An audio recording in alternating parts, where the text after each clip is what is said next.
Welcome back to the Arise interview. I'm Charles Aniagolu. Now, as Assistant Secretary General at the United Nations, Dr. Agwu Ukiwe Okali was one of the top diplomats at the UN, handling some of the most difficult international situations over many years.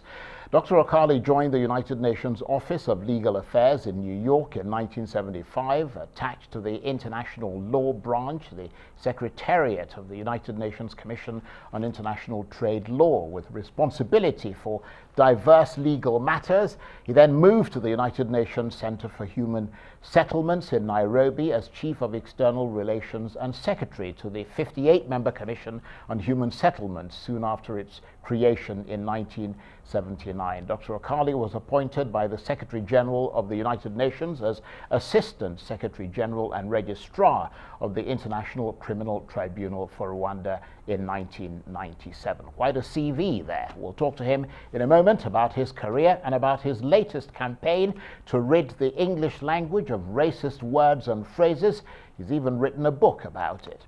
But first, here he is speaking on UN television in 1998 about the International Criminal Tribunal on Rwanda. The tribunal hands down or hands out only life sentences rather than the death penalty. I mean, it seems to me that these horrendous crimes, 2,000 people in one case, I think, were killed, and yet the guy can spend the rest of his life, okay, denied his freedom, but at least he's alive. Why don't you have the death penalty?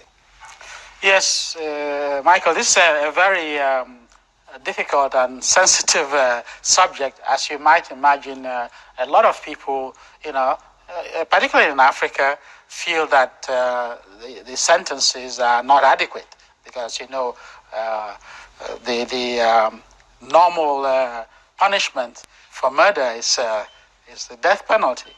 But the international community, in setting up the tribunal, specifically limited the sentence to imprisonment, life imprisonment being the highest. The reason is that, as you know, many member states have abolished the death penalty, and therefore they were not willing to support an operation that carried the death penalty. So this was the compromise that was reached. And that's the man himself talking on UN radio UN television rather, in 1998. And 22 years after that interview was broadcast, I'm delighted to say that Dr. Agwu Ukiwe Okali, former United Nations Assistant Secretary General, joins me now from our Lagos studios. Thank you very much indeed for joining us. Can you hear me there? Yes, Charles, thank you very much for having me. Thank you for coming in. And we were just watching that interview. I expect that brings back a lot of memories for you from 1998 at the UN in New York.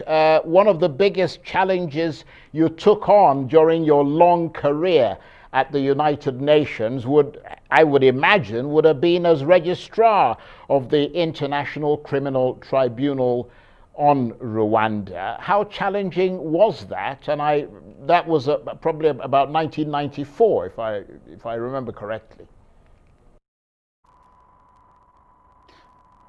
Yes, it wasn't.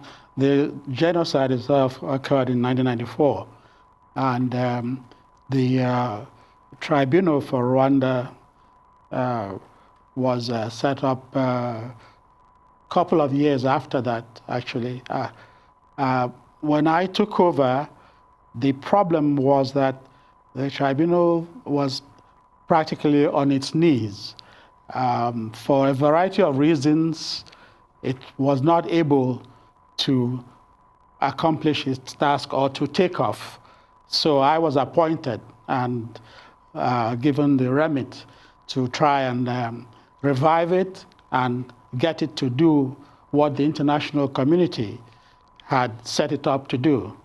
So that was extremely challenging, particularly because first of all, the idea of an international tribunal in the criminal justice area was entirely new. The only precedent before that was the Nuremberg trials, but that was not a typical law tribunal as we would consider it. So this was the first experiment. The international community felt that something had to be done after the attempted genocide in Yugoslavia and then in Rwanda. So these two tribunals, one for former Yugoslavia and one for Rwanda, were set up. So it was a challenge, first, to set up the machinery, secondly, to create the content, the law, to apply, because there was no precedent, and much of the law that was subsequently applied was by extrapolation from national law and international law to the extent applicable.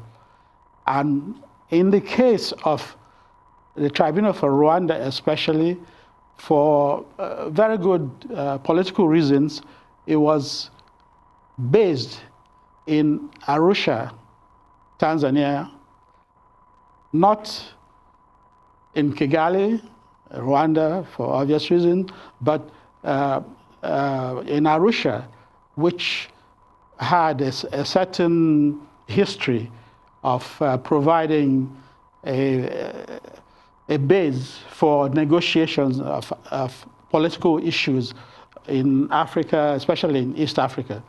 So in Arusha, you will see that this is a very small town, and everything had to be basically created from scratch. So we were grappling with that logistics and type of problem, as well as the substantive one I have mentioned of creating a legal system and applying it. I was just listening to that interview. I mean, this is very interesting, by the way, because most of us were on the outside looking in. But just listening to that interview that you gave in 1998 to UN television, I mean, was there a lot of pressure on the United Nations to allow the death penalty to be imposed in some instances? Because, I mean, you know, some of the killings in Rwanda were pretty gruesome and were premeditated.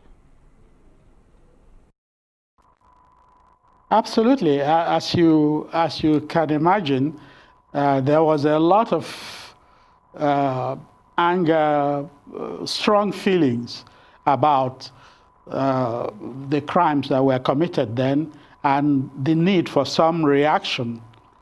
But the problem you had is that basically some member states said that they were not even sure that constitutionally they could support such a penalty, because their own law prohibits it. So a government would certainly lay itself open to very strong criticism and other possibilities if it went out and agreed to an operation that carried the death penalty, something that was banned in their own country. So from that point of view alone, it wasn't going to be possible to make all member states. Remember, this tribunal had to be created by consensus. Otherwise, it wouldn't work.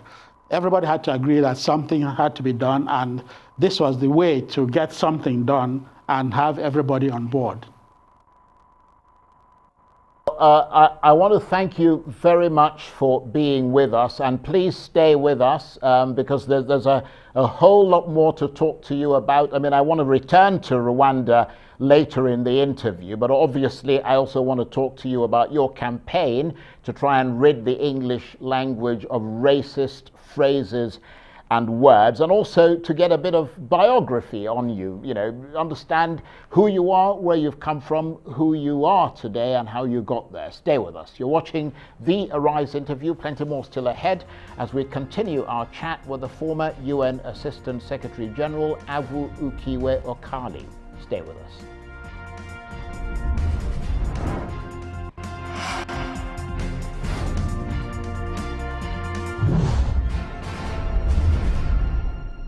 Welcome back to the Arise interview, where we speak to the newsmakers as well as ordinary people doing extraordinary things around the world and featuring the voices at the heart of the stories. I'm Charles Aniegolu.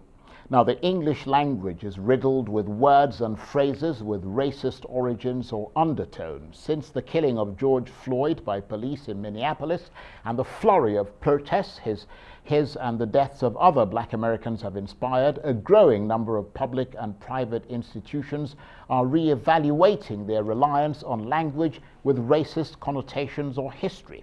My guest today, the former United Nations Assistant Secretary General, Dr. Agwu Ukiwe Okali, is one of many who are saying that it's time to expunge those words and phrases from our language. He believes that words ultimately shape our worldview and how we view the people around us. He is set out to raise awareness about the way that language, particularly English, has an impact on society, with seemingly innocuous words and phrases used without malice, causing offence and excluding and stereotyping Black people. He's written a book about it, which is getting considerable international attention. Well, we'll talk to him about all that in a moment. But first, here's the late, great Muhammad Ali, all those years ago, talking about racism in the English language.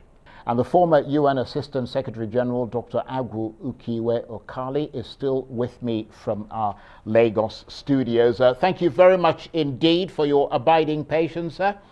That's a grand ambition you've got there, if you don't mind my saying so. I mean, trying to change the English language and remove words that are ingrained in that language and the expressions that go with them.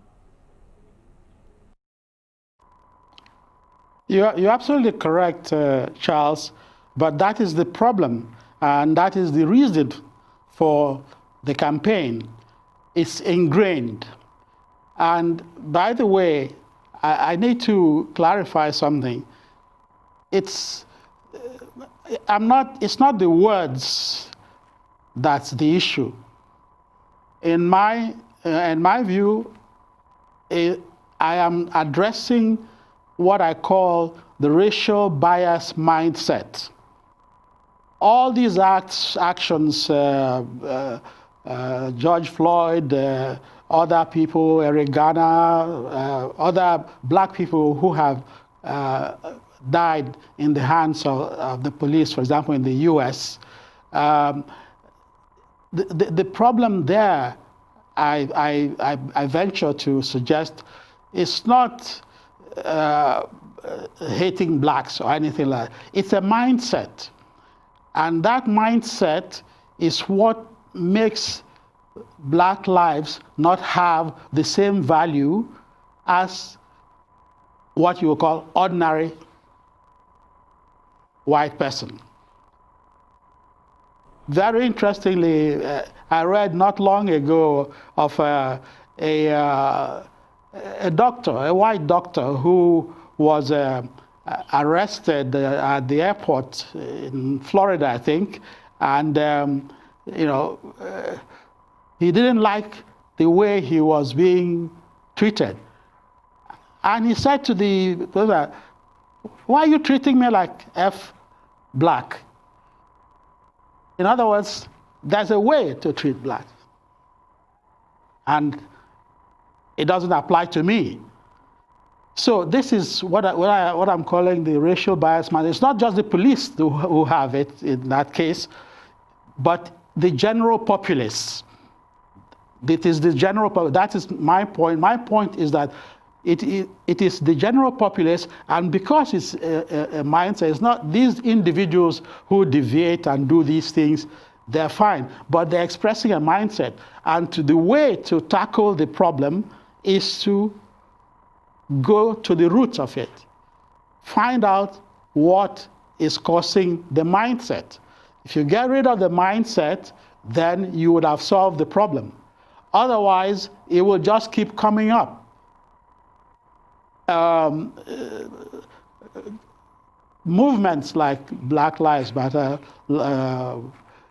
Black is Beautiful, Black Power, and all these, they are campaigns, as far as I'm concerned. They are campaigns.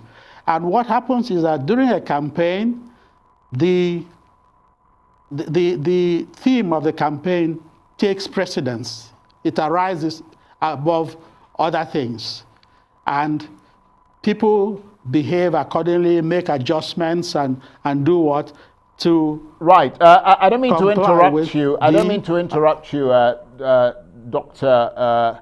Okali there, but the point I want to establish first of all, because your campaign and the book that you've written are quite specific about the use of language and the presence in language of racist words and phrases and so on.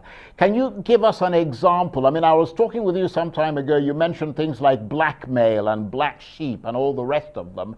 Is that the sort of thing you're talking about as getting to the root of the problem and then starting from there to move on to the mindset? Yes, Charles. That's what I'm talking about.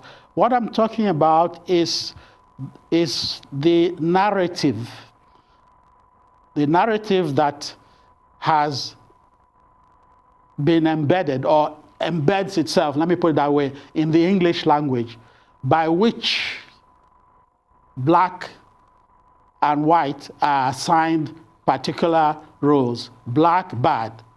White, good. So you have, your black magic and white magic. Opposite. White magic is good. Black magic is bad. So it's this assignment, what I call the blackness of bad and whiteness of good. That narrative is what I'm talking about. That is what produces the various specific languages. And the fact is that, as I argue, the fact is that you can make up any number of new black and white things. If it's bad, you attach black to it and it becomes so it's not the existing words. That's the point I was trying to point out earlier on. It's not the existing words that I want removed, because that will not do anything. It's the underlying mindset that produces those words. Right, okay, that's an interesting distinction. So in a sense, because language is a major part of what makes us human, it is also through language that we demonstrate our ability to be inhuman or inhumane and apathetic, and that is manifested and in fact embedded in the racialized words that portray black people as inherently inferior and bad. Is that to some extent what you're saying? Yes, indeed, that's what I'm saying. What I'm saying is that when you grow up like you're a kid grows up, and what they hear from birth, or if you're come to the English language, you're not born there, but you acquire the English language, you then acquire also this very narrative where you see that the way to distinguish things, the black ones are the bad ones, the white ones are the good ones. That's in a nutshell what is happening. So what I'm saying is that creates then an effect on the mind, that conditions the mind. Is my argument.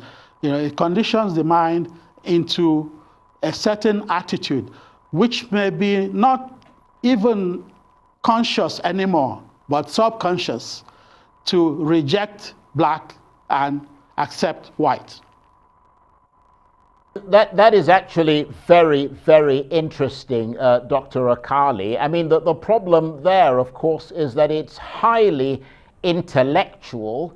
The ordinary person on the street might not immediately grasp what you're talking about. I mean, some people might see what you're doing as an attempt to police what words people can or cannot say, rather than the fact that you're trying to increase awareness about the ways in which racism has permeated the lexicon and the mindset. I mean, what do you say to them? What I say to them is, you worry about the George Floyd situation, don't you? And they'll probably say yes. And I say, well, the way to tackle the George Floyd situation is not to defund the police or reform the police or do that. Yes, that is fine. It will achieve something. But that's not going to make the George Floyd type situation not arise again. And the way to make the George Floyd situation not arise again is to go and find out what is causing it. And that is what we are talking about. When you go and find out what is causing it and change it, then the natural result is a change that you're looking for. Yes, I can understand why when it's stated in that form, it may seem very difficult and perhaps esoteric for the ordinary person. But look at it this way. When you actually point this out to people, they are surprised. They say, I never thought of it. They use words like, one black person will tell another, you're painting me black. And it's fine. They don't think, because that's what's been handed over. That's the way of thinking. Okay, but when you point out to them what they are doing and what is they're surprised. They're surprised that they themselves are doing these things.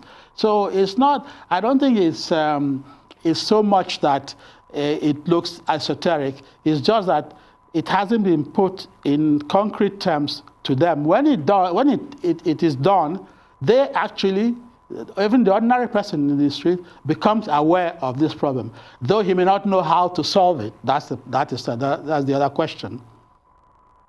Well, I mean, you have a point there, because, I mean, Muhammad Ali was somebody who understood this issue and talked about it all those years ago. And we'll hear another clip from him when we come back. But do stay with us, Dr. Okali. Lovely to talk with you. Would like to talk with you some more. You're watching the Arise interview. Plenty more still ahead as we continue our chat about racism in the English language with the former UN Assistant Secretary General Agwu Ukiwe Okali. Stay with us.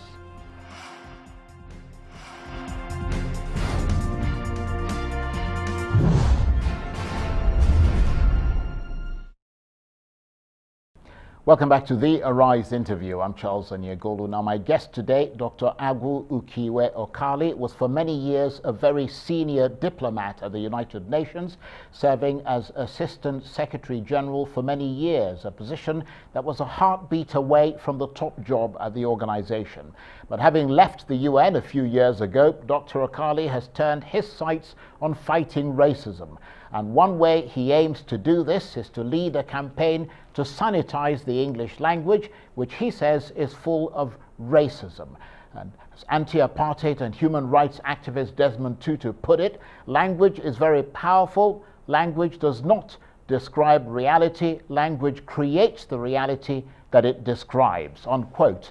When viewed in the context of calls to end police brutality and address institutionalized racism, language may seem like a superficial fix, but the fight for a more inclusive, racially aware language is also important, because according to Dr. Okali, we bear responsibility to study our words and consider how they shape our thoughts and actions and how they might demean and exclude others. We'll speak some more to Dr. Okali in a moment.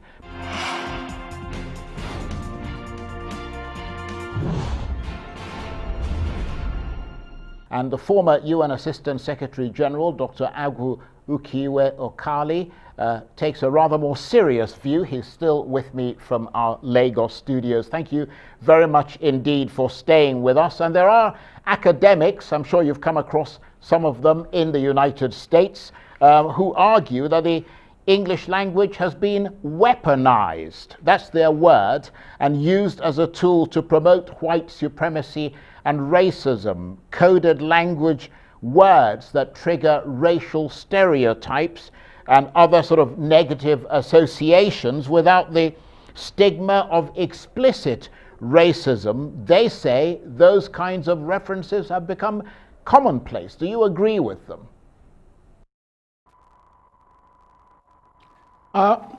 Yes. Let me, Charles. Let me first point out something that you haven't asked me directly, but I think it puts everything in context, and that is why the English language.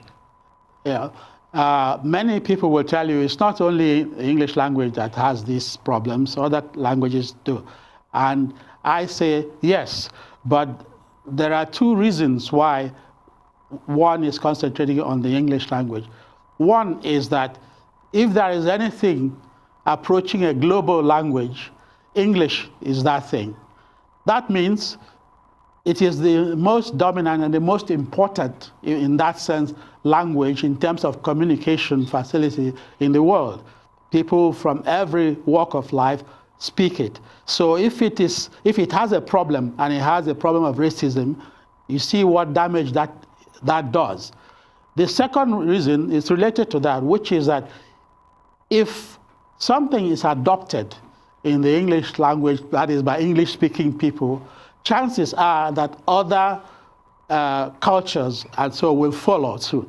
In these days of globalization and global TV, these things change from their central point of reference to become global. So for those two reasons, we're focusing on English now. Now, as to the specific question you asked, I don't disagree with the idea that English can be weaponized and so forth, but that's not what I'm talking about. Simplicity. I'm talking about roots. I go back to roots. I go back to say that you have to change the English language in this aspect of it that I'm talking about, the blackness of bad, whiteness of good, that you have to change it because that is for me, that is the purveyor, that is the wellspring of the racial bias mindset. Because the mind becomes conditioned to reject black things, accept white things. And what happens is that against that background, when a black person is introduced into the picture, that is human being, the natural tendency of the mind is to subsume that black into another black thing. So it goes into the category of black and bad things. That's how the transition and translation is made from the blackness of bad, whiteness of good as an idea into racism. It's that you have a mindset that automatically sorts things out by black, bad, good, white, that way. And then something happens to be a human being, some new black thing comes. What you do, the mind just dumps it into the black category. And, therefore, the already pre-programmed reaction to black things takes over and becomes active. So that is where racism is coming about. And now In most cases, I would say, because of the awareness of the anti-racism idea and so forth, the conscious mind then tries to correct. So I say, oh, by the way, this is not just another black thing, it's a black person. And a black person is the same as a white person. But you see that how convoluted that thinking is. The initial reaction is to categorize and drop the black person, black thing, into that. And many people do not recover from that stage. This is the point. Many people do not recover from that stage of dumping it into the black things and treating it as one of the things to shun, one of the things to avoid, one of the bad things. They don't move from that to the more conscious level of saying, no, this is a black person. So it's different from the black thing. In most cases, I would say for the enlightened as well, they do. But that doesn't mean that the mind doesn't first treat that black thing as subsumed, because that's the way the mind works. It will try to categorize things to make you understand things. It will associate it with other things of similar. They say that's what they call word association, by the way, which is a scientifically recognized phenomenon. That things, words that are associated together, people think the same idea applies to those two words. I have to say that's quite an extraordinary thesis, and perhaps in the work that you do, because I mean this isn't just limited to Europe and America and the original, if you like, owners of the English language. I mean, if you come to Nigeria and many parts of Africa, I mean, if you go to churches and things talking about this mindset, I mean, you see them, with big white Jesuses, up on their walls. And I mean, most of them, if you ask them what color Jesus Christ is, they would say white, and what color the devil is, they would say black. But unfortunately, I really wanted to talk to you a little bit about your background as well, your history, and some of the work that you did at the UN, but sadly we're out of time. So I want to thank you very much indeed, Dr. Agwu Ukiwe Okali, who is the former UN Assistant Secretary General and who's now carrying out a campaign to try and remove racism from the English language. That's it for this edition of the Arise interview. Join us again tomorrow from me and the entire team here in Abuja and Lagos. Bye-bye, and thank you for watching.